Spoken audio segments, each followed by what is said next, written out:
Welcome to Pop Culture Retro, which was recently voted the 15th best podcast by the residents of the Golden Years Retirement Community in Boca Raton, Florida.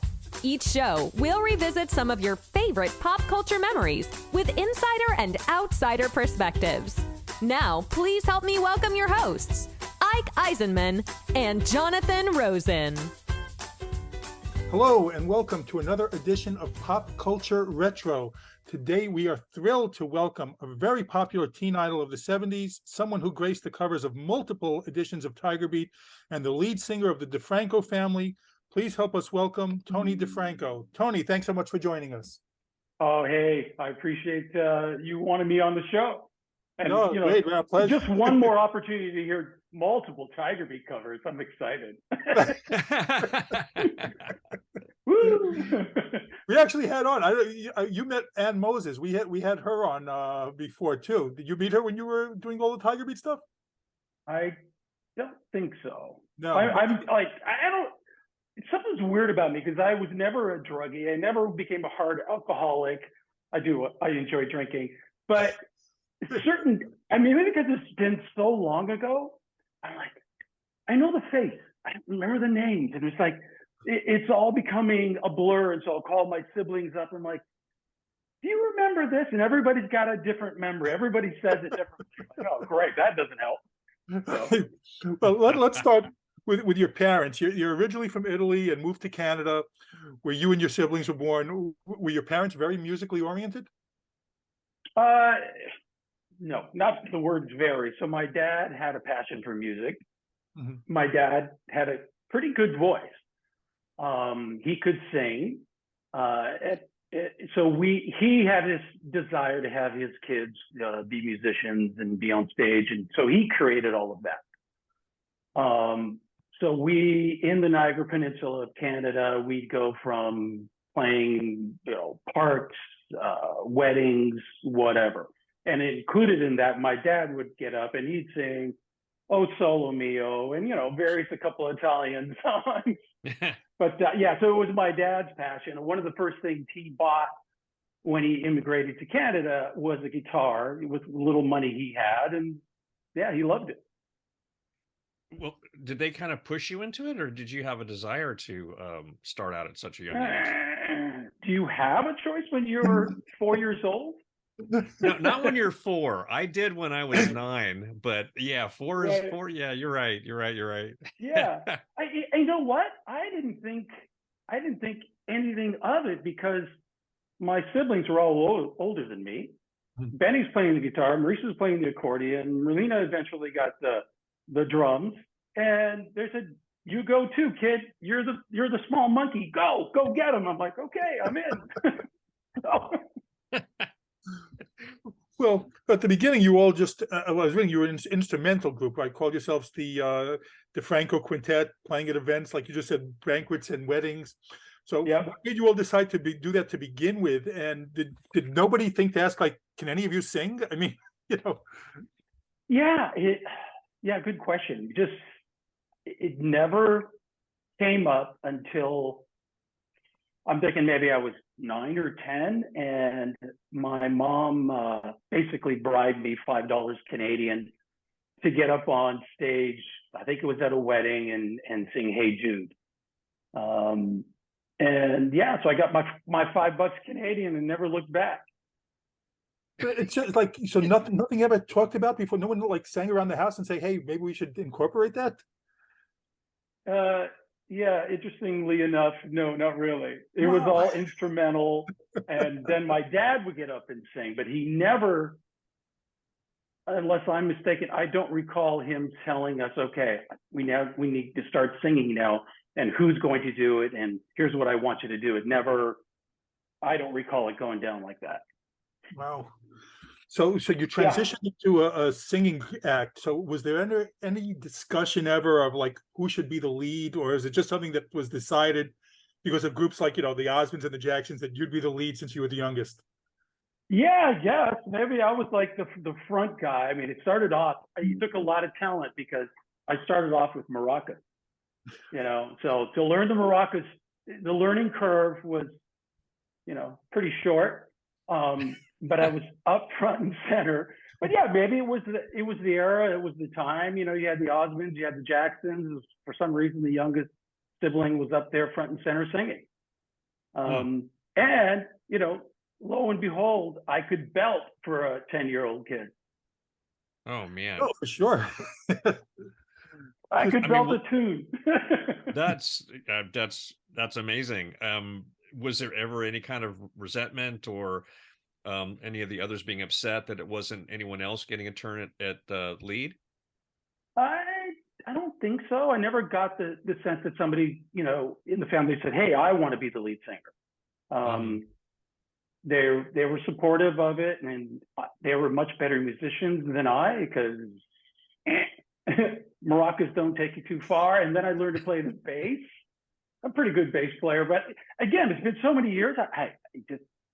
I look at myself as a former singer, and I hate using that word former, but a singer, not a former musician.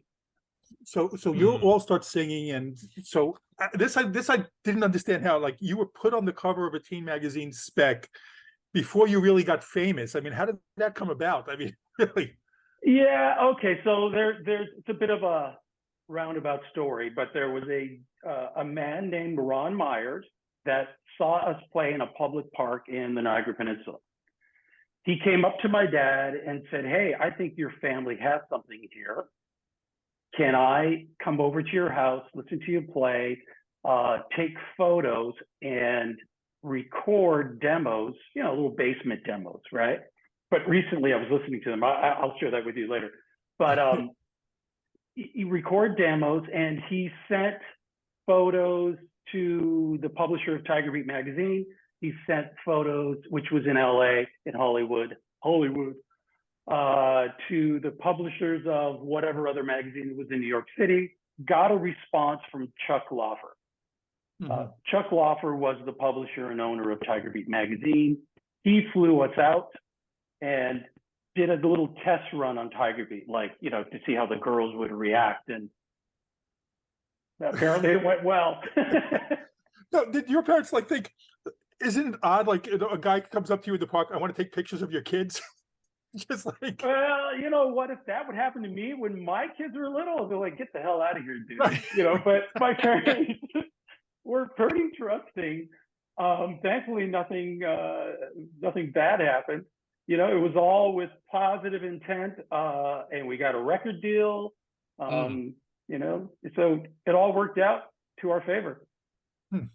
We'll take us through that process a little bit more. Did you start writing songs before you were discovered this way, or did you have to kind of dive in and start once you had things? Yeah, so we did some demos back in Canada in the basement, along with that guy named Ron Myers. He was writing songs, and we experiment down in the basement. And there's some really interesting tunes that just recently we're pulling out. We're finding little recordings and digitizing them, and like, wow, that was actually a fun song.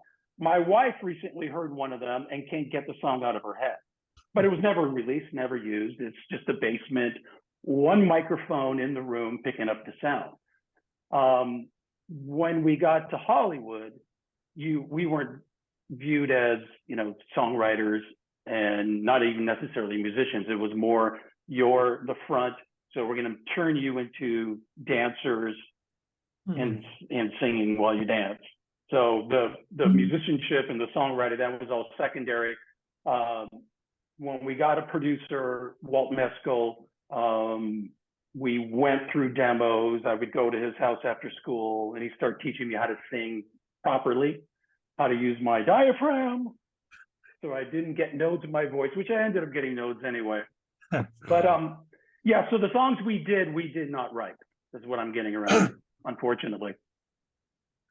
Can you just, how'd that conversation go? Like, you know, you got a phone call from, like, you know, this is from Charles Loffer from Tiger Beat magazine. I mean, what's going through your mind at this time? I mean,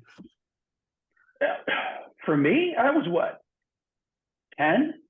And they said, "Hey, we're going to Hollywood." And I'm like, "Oh, where the hell's Hollywood? I have never even heard of Hollywood."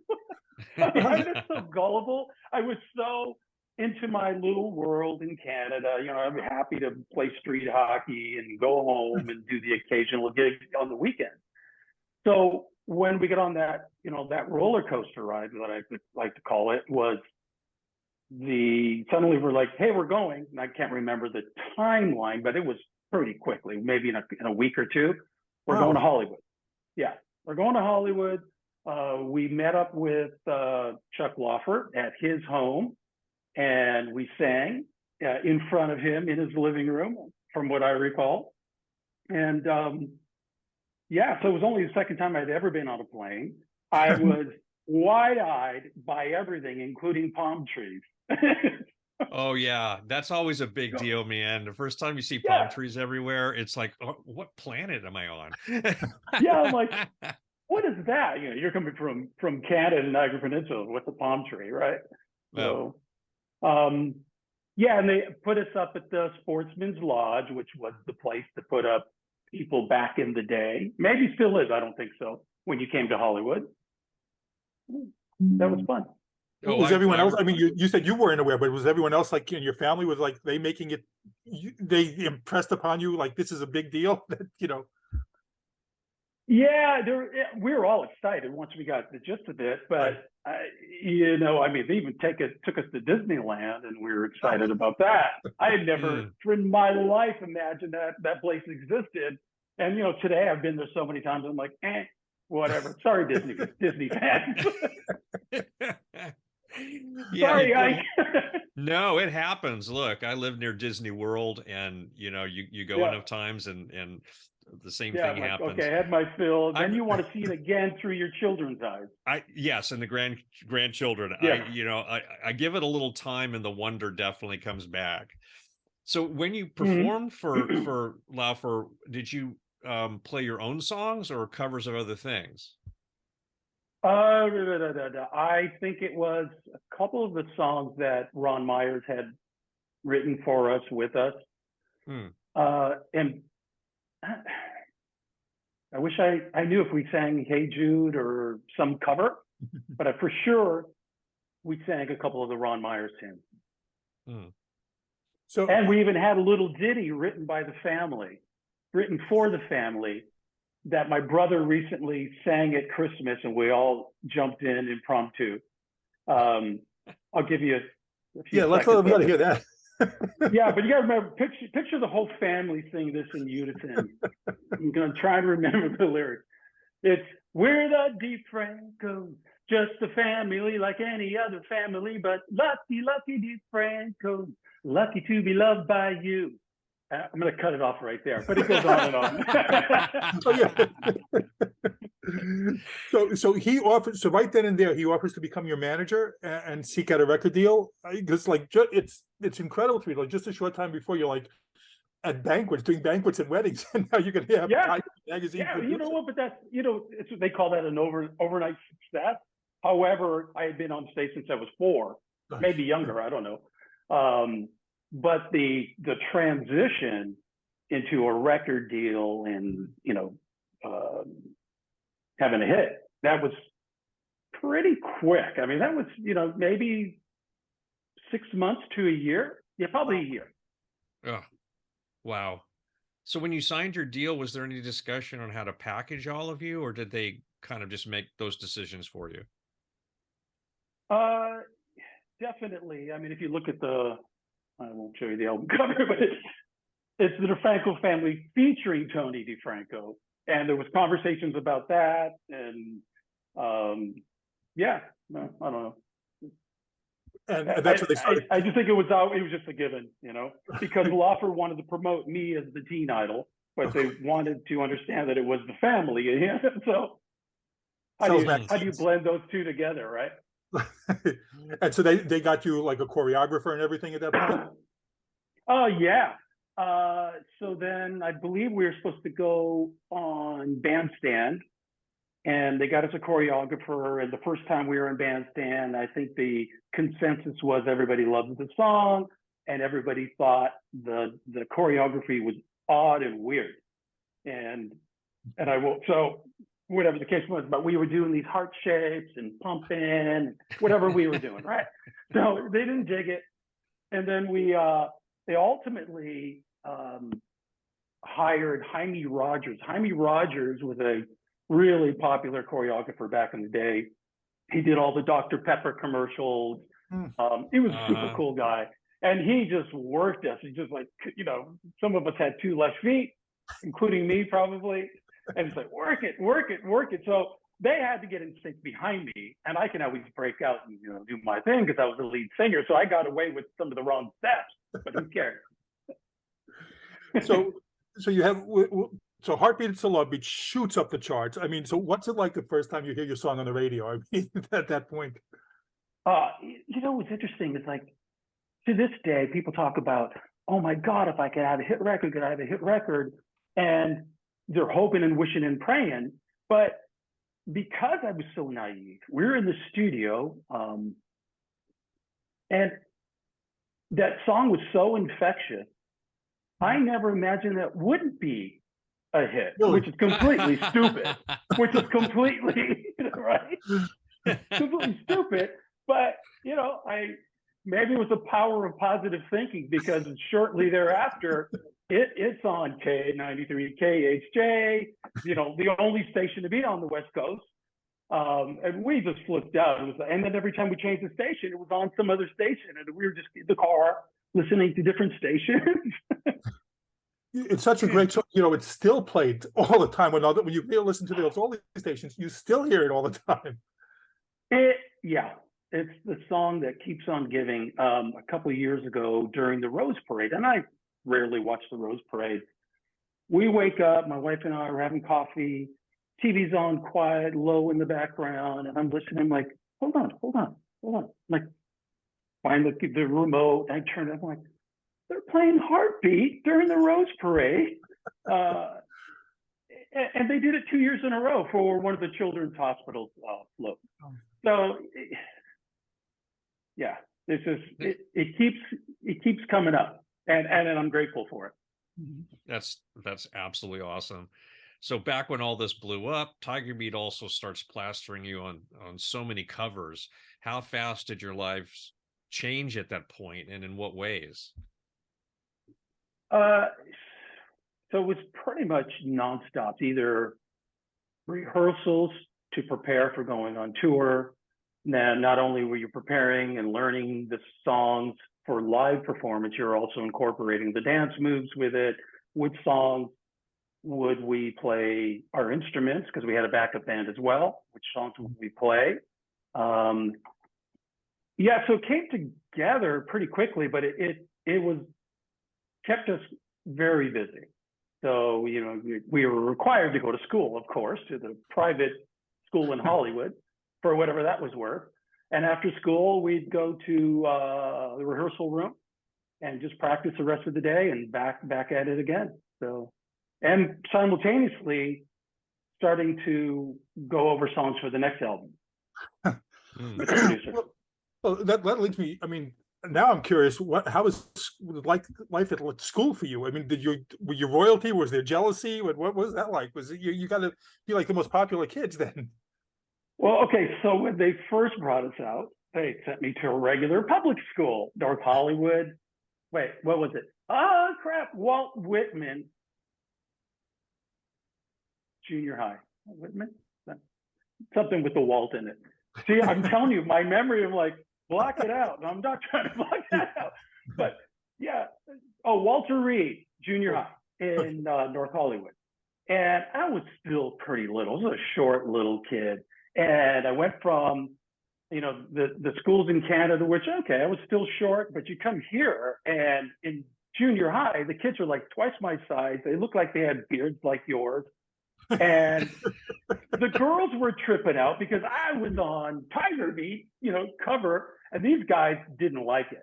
Some of them were starting to bully me and give me grief. And so, yeah, pretty quickly they pulled me out of there, put us in a private school. And that was like, I think we were half of the attendance. I mean, that's how small it was.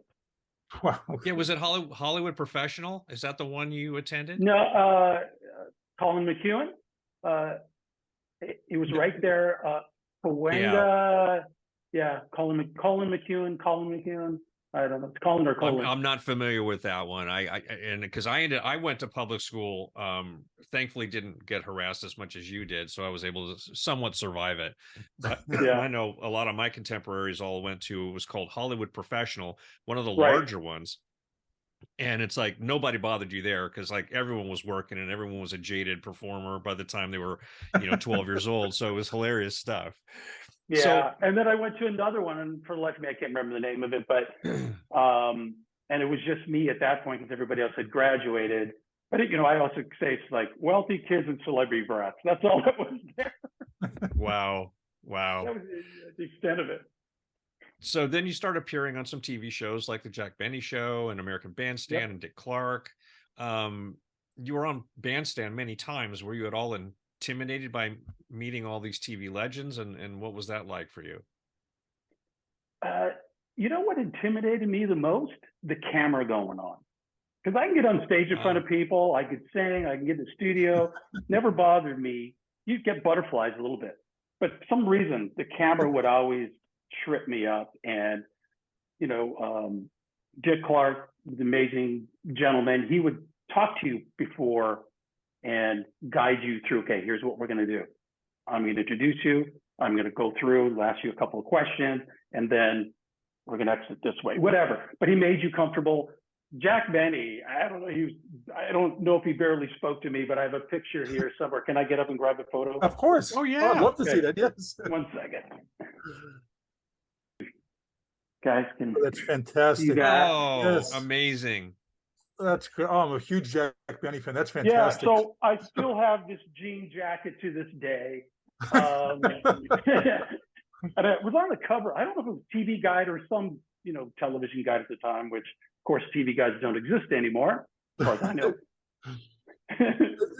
But yeah, so Jack Benny, he was cool for the photo shoot, and his personality, everything, he was that way. I mean, he wasn't putting on a show. That was him.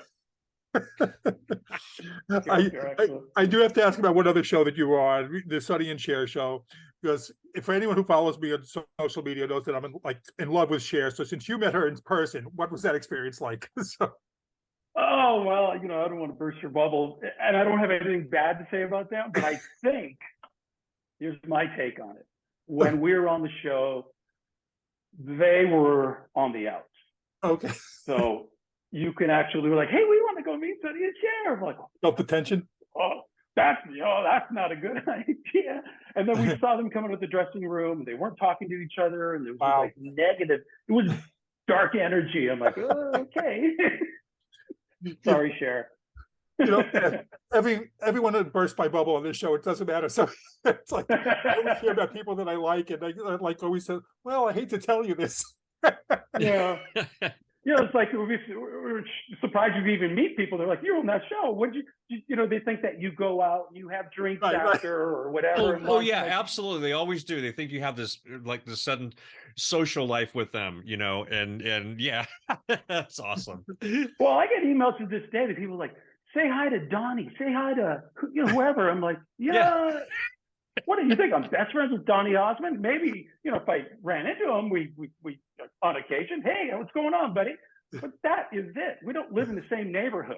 Teen Idol world, Well, the Teen Idols don't get together for conventions and reunions. Maybe we should. So speaking of which, so next you're going out on world tours in like the US, Canada, Japan. Again, it was not that long before that you were playing in banquet halls and weddings. So now you're in front of thousands of people. You said you were intimidated by the camera, but did that enter into the equation? Any intimidation by like appearing before these like big, huge crowds and stuff? No, I'm not going to say I was completely comfortable. I always had butterflies before going on stage. Mm-hmm. It's most of us know if you're about to do something in front of a crowd, but those are good butterflies because you want to do well and you're psyching yourself up, but you can't over psych yourself up because you'll ruin everything. So what was the question? Sorry. How did that feel to you? I mean, was that intimidating at all? I mean, just the experience about you're appearing in front of thousands of people now. When you're not that long ago, you're like in banquet halls, really. Yeah, no. The very first show we did was in Buffalo, New York. I believe it's called the Tonawanda Mall or whatever it is out there. And literally they had a platform, I think platform bed truck, maybe something outside a shopping mall. And you could hear the band starting to warm up and you hear the girls screaming. And that was the first time I'm like, oh crap, I have to go out there. And literally I was talking to one of the record people recently and they said, oh no, Tony, you tried to turn around and we grabbed you and told you to get on stage. And I'm like, I don't remember doing that. I have no problem. But there was cops up front. I'm going to show you another picture. Oh, yes. Oh crap, it's in another room. Sorry. No worries. Yeah. Yeah, so that one, we powered through it, but that was our first time in front of a live audience doing Heartbeat and whatever other songs we did. And that definitely was a scary moment, but ended up being fun, ultimately. Wow. Oh, my wife's bringing me the... Oh, there we go. Okay, so this one is a little faded. Oh, wow. That's in Buffalo. Wow. And you can see the cop, you can see the girls like being pressed, squished and screaming. I wonder where those girls are today.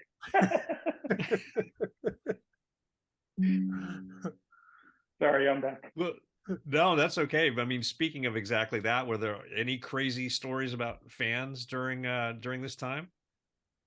Oh, well, you want to tell us what the year? We did that you're willing to share. Yeah, I'm willing to share it. Thank you for sharing that.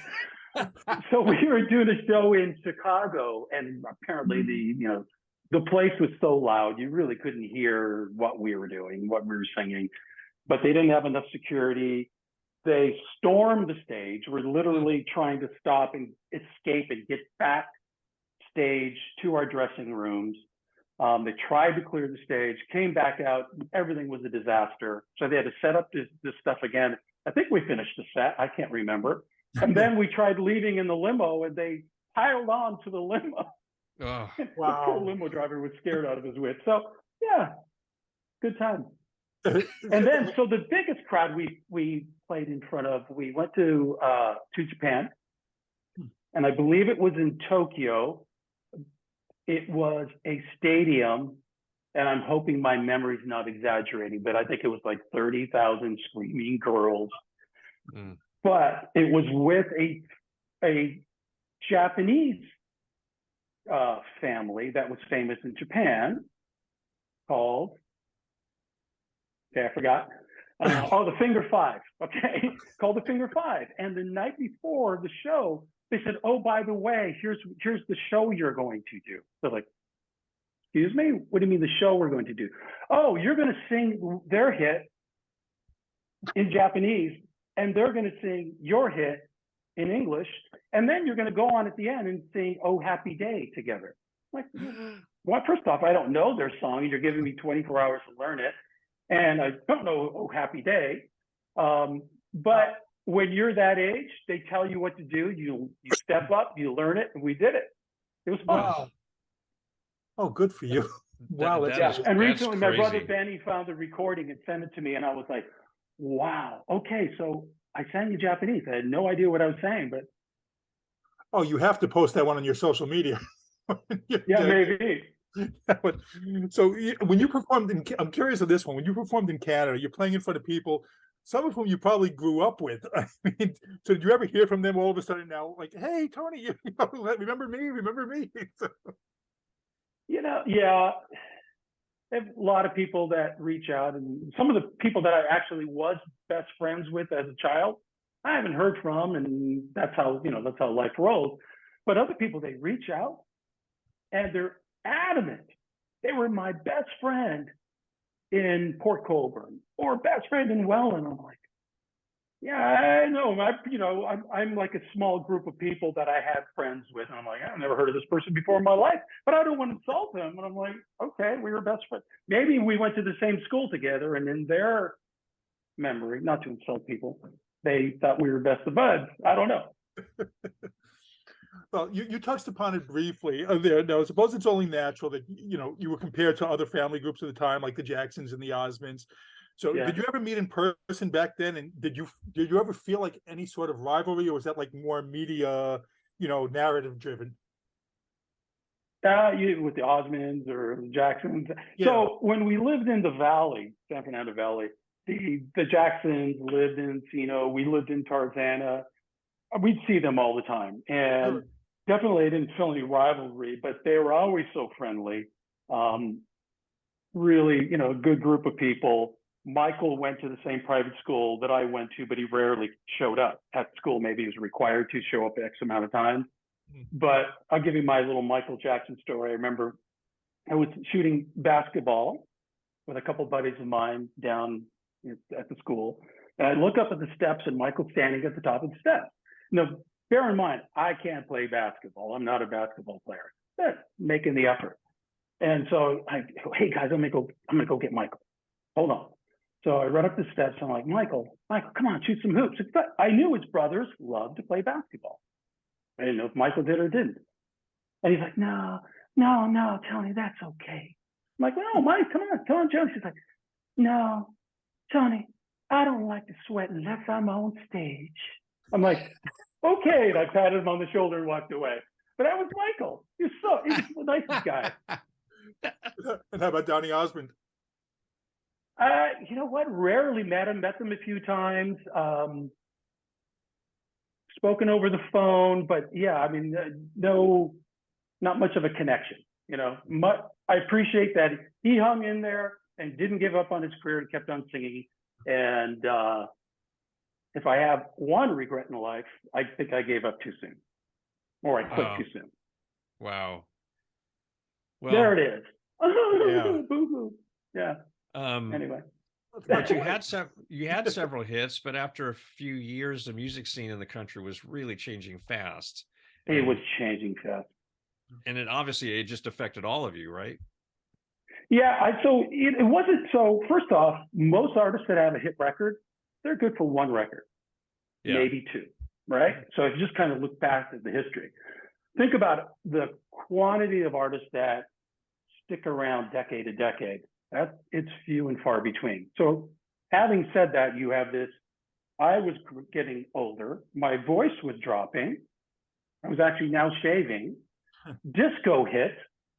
And disco was the biggest killer of anything that happened the few years prior. We went in the studio and tried to do a version of a disco song called Drummer Man. And it's catchy, it's fun, but nothing happened with it. So yeah, that's what happened. It was more the changing times and how you connect with the changing times.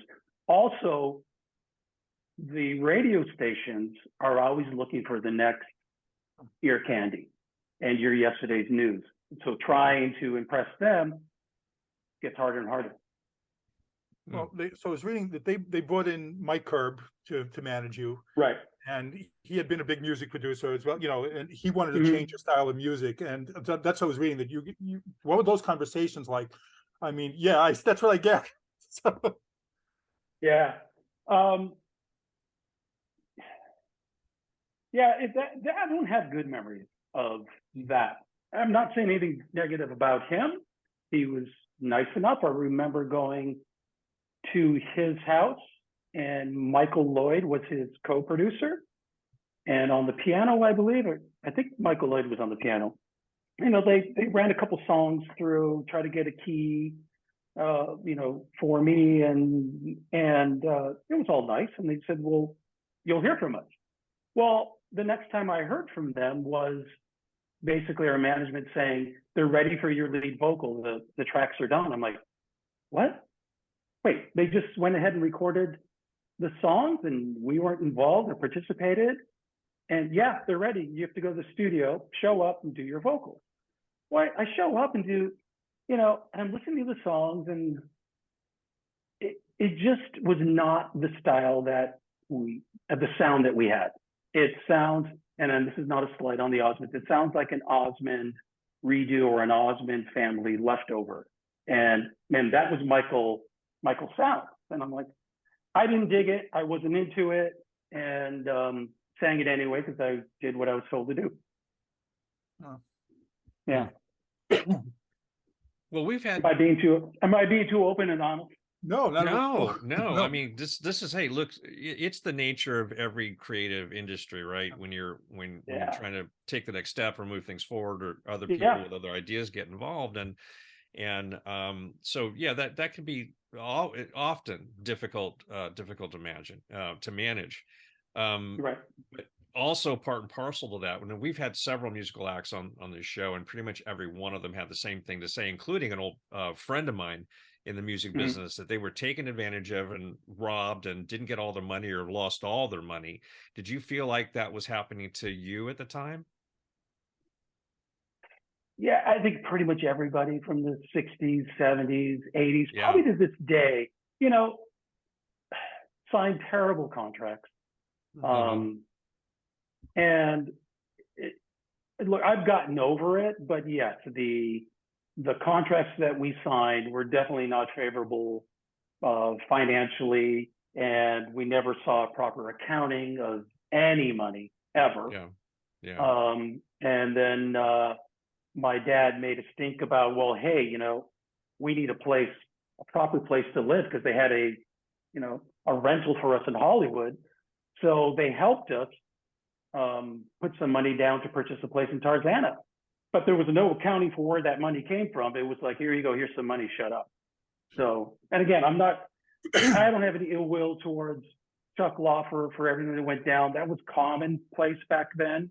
And I wouldn't be here today if that all didn't happen. So I'm satisfied with my life path.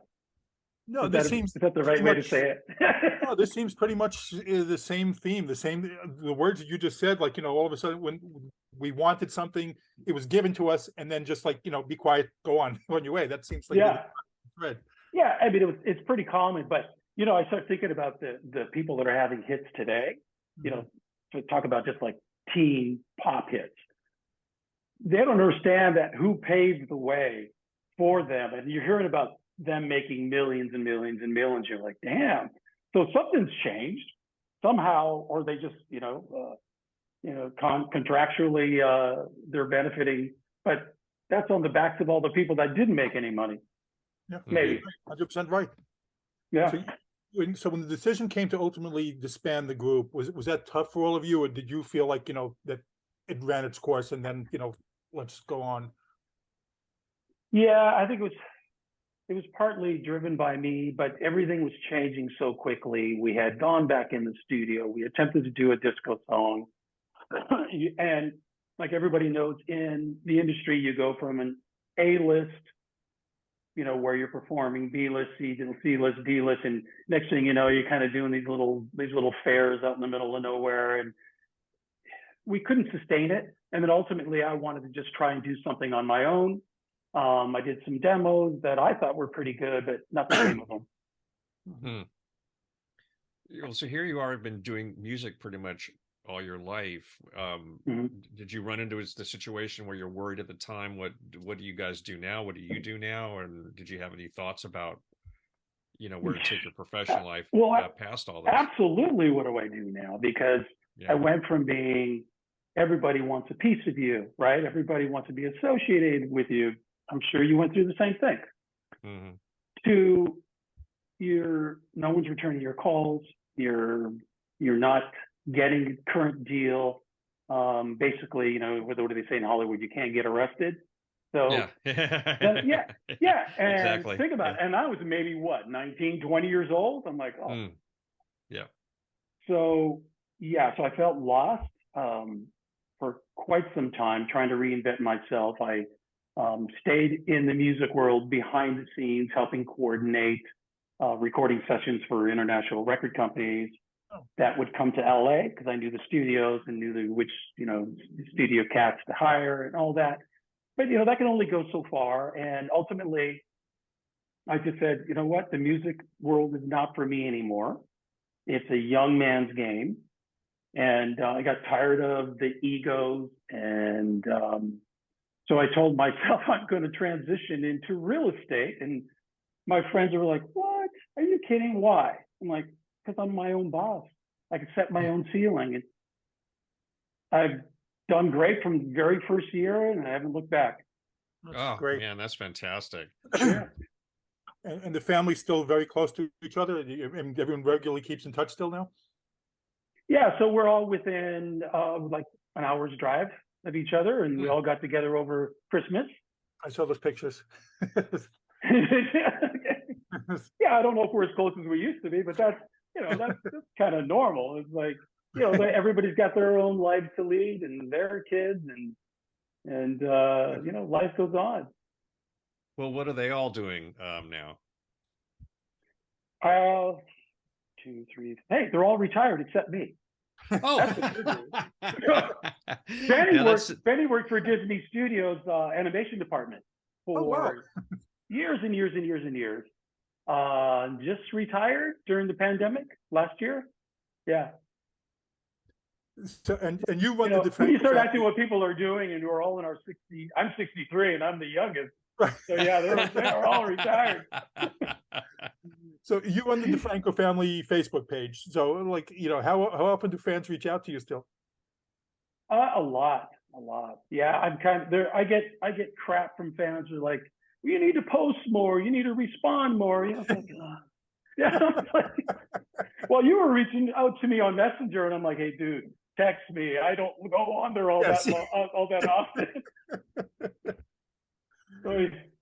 But I'm going to promote this show on the family page. I will let you know exactly what it's going to be about, so you can do it right ahead of time. So, perfect. I appreciate it. So, Joe, do you ever have? You mentioned a little bit the fan conventions. Do you do them at all now, or no? No, I don't.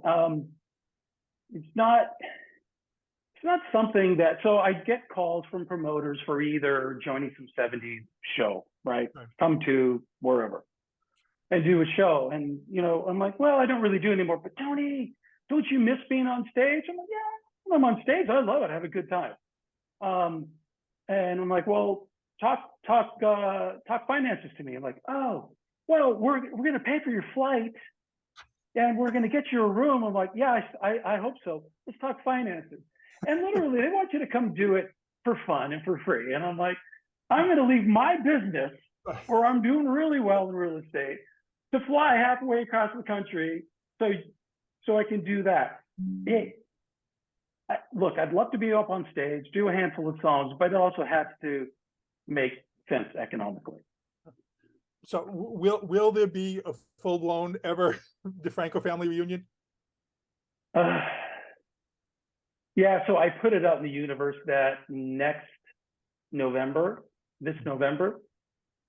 50 years of Heartbeat having been on the chart is coming up. And so we should celebrate it. And how do fans feel about us getting on stage and doing a show? And it was overwhelmingly accepted, and people are loving it. But then it transitioned to, you should live stream it. You should come over here and do your tour. And I'm like, I never said we're doing a tour. So in the back of my mind, we would love to do something to celebrate the 50th, whether it's just a party and maybe go up and sing a couple of songs, or if it's a full-on show, because the logistics of putting the show together, as it gets closer, I'm like, oh man, that's a lot of work.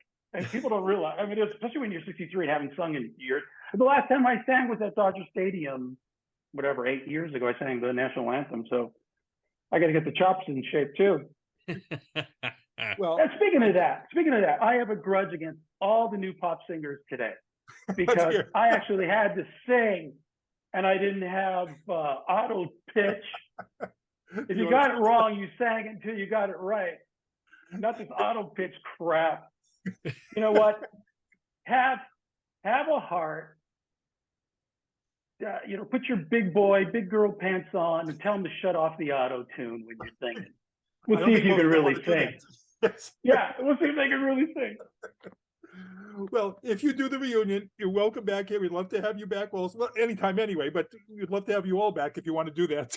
If you do a reunion show as well. I'll get them all over my shoulders, and we'll go. sing, "We're the DeFrancos." Well, Tony, thank you so much for joining us. It's been an absolute pleasure. We're looking forward to having you on so much.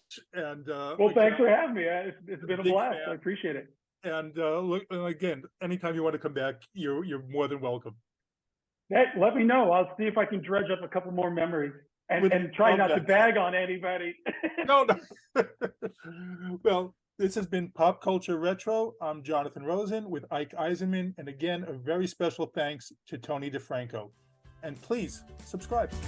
Thank you for listening to Pop Culture Retro, where no one was hurt during the making of this podcast.